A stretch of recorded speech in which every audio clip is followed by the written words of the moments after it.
আমরা জানি না কখন অসচেতনতা বশত শিরক কুফর হয়ে যাচ্ছে। আমরা যাতে ঈমান নিয়ে মৃত্যুবরণ করতে পারি, এক্ষেত্রে আমাদের আমল কি হবে? জি ভাই, অসচেতনতা বশত, অসাবধানতা বশত বা নিজের অজান্তে যদি শিরক কুফর হয়ে যায়, তাহলে সেক্ষেত্রে আল্লাহর কাছে পানাহ চাইতে হবে। নবী করিম সাল্লাল্লাহু আলাইহি ওয়াসাল্লাম একটা দোয়া শিক্ষা দিয়েছেন, আল্লাহুম্মা ইন্নী আউযু বিকা আন উশরিকা বিকা ওয়া আনা আ'লাম ওয়া আস্তাগফিরুকা লিমা লা আ'লাম। আল্লাহ, আমার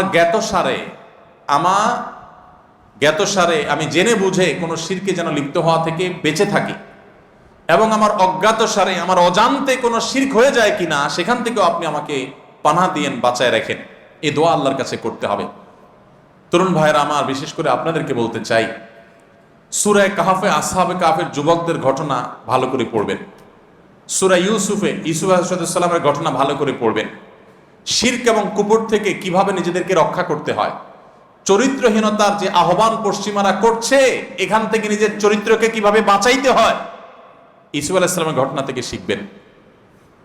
মনে রাখবেন, খুব বেশি তরুণের দরকার নাই। অল্প কিছু তরুণ যদি ঈমান আমলকে বাঁচায় রাখতে পারে, শিরক মুক্ত জীবন ধরে রাখতে পারে, নিজের চরিত্রটাকে হেফাজত করে রাখতে পারে, এরাই ইনশাআল্লাহ গোটা সমাজের পট একবার পরিবর্তন করবে। এরাই একসময় ইনশাআল্লাহ সমাজের পট পরিবর্তন করার জন্য যথেষ্ট হবে। আসহাবে কাহফের যুবকদের সংখ্যা খুব বেশি ছিল না ভাই, ৬-৭ জন মানুষ ছিল, পট পরিবর্তন করে দিয়েছে ভাই। অতএব যুবকরা মনে রাখবেন, আমি সবসময় বলি, চরিত্র নষ্ট করা এটার জন্য যোগ্যতা লাগে না। হারাম রিলেশন করলেন, অবৈধ সম্পর্ক করলেন, জেনা ব্যভিচারে লিপ্ত হলেন, এগুলোর জন্য যোগ্যতা লাগে না। এগুলো গরু ছাগলও পারে, অযোগ্য মানুষ, অথর্ব মানুষও পারে। কিন্তু এগুলা থেকে বাঁচার জন্য মেরুদণ্ড দরকার হয়, হিম্মত এবং সৎসাহস দরকার হয়, যে আমি আমার চরিত্রে কালিমা লাগতে দেব না। আমার সকল ভালোবাসা জমিয়ে রাখবো বৈধ ভালোবাসার জন্য, বৈধ স্ত্রীর জন্য, বৈধ বিবাহের জন্য। কিন্তু আপনাকে ভালো থাকতে দেয়া হবে না। আপনাকে নাটক দেখিয়ে, সিনেমা দেখিয়ে, নোবেল পড়িয়ে, উপন্যাস পড়িয়ে, আপনাকে বই পুস্তকের মাধ্যমে, স্বাস্থ্য সুরক্ষার নামে, নানা নামে, আপনাকে গ্রুপ ওয়ার্কের নামে, গ্রুপ অ্যাসাইনমেন্ট করার নামে, বিভিন্ন নামে আপনাদেরকে শেষ করে ফেলা হবে। এখন দেখবেন যে আমাদের শিক্ষা বিভাগে কর্মকর্তাদের মূল মাথা ব্যথাই হলো যে ছেলে মেয়েদেরকে একসাথে কাজ করতে দাও, একসাথে পড়াইতে দাও। আলাদা কেন হবে? আলাদা করতে দিবে না। বুঝে আসছে কথা?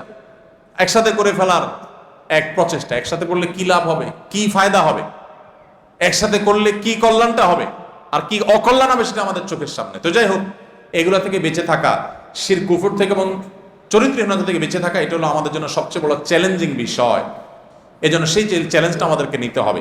তো এই ধরনের শিরক কুফর নিজের অজান্তে হয়ে গেছে কিনা এরকম মনে হলে আমরা আল্লাহর কাছে ওই যে দোয়া পড়বো, আর বেশি বেশি কালিমাতুশ শাহাদা পাঠ করব, ঘন ঘন ঈমানকে নবায়ন করবো। আশহাদু আল্লা ইলাহা ইল্লাল্লাহ ওয়া আশহাদু আন্না মুহাম্মাদুর রাসূলুল্লাহ। নবী করিম সাল্লাল্লাহু আলাইহি ওয়াসাল্লাম বলেছেন, জাদ্দিদু ঈমানাকুম। ক্বালু কাইফা নুজাদ্দিদু ঈমানানা ইয়া রাসূলুল্লাহ? ক্বাল আকসিরু মিন কওলি লা ইলাহা ইল্লাল্লাহ। নবী সাল্লাল্লাহু আলাইহি ওয়াসাল্লাম বলেছেন, তোমাদের ঈমানকে ঘন ঘন নবায়ন করবা। এই যে ঈমান কখন চলে যায় আমরা টের পাই না। কিভাবে ঈমান নবায়ন করবে আল্লাহ রাসূল? লা ইলাহা ইল্লাল্লাহ বেশি বেশি করে পাঠ করো, মুস্তাহজার করো যে আমি আল্লাহর একত্ববাদের সাক্ষ্য দিচ্ছি, কখন না জানি আমি ঈমান হারা হয়ে গেছি কোন কথার কারণে। এজন্য শিরক এবং কুফর সম্পর্কিত ইলম অর্জন করতে হয়। ডক্টর আব্দুল্লাহ জাহাঙ্গীর রাহিমাহুল্লাহ ইসলামী আকীদা বই পড়তে পারেন, আরো অনেক বই আছে। মুফতি মনসুরুল হক সাহেবের ঈমানের একটা বই আছে, মৌলানা আব্দুল মান্নান সাহেবের একটা বই আছে, ভালো ভালো ঈমান সংক্রান্ত বইগুলো আছে।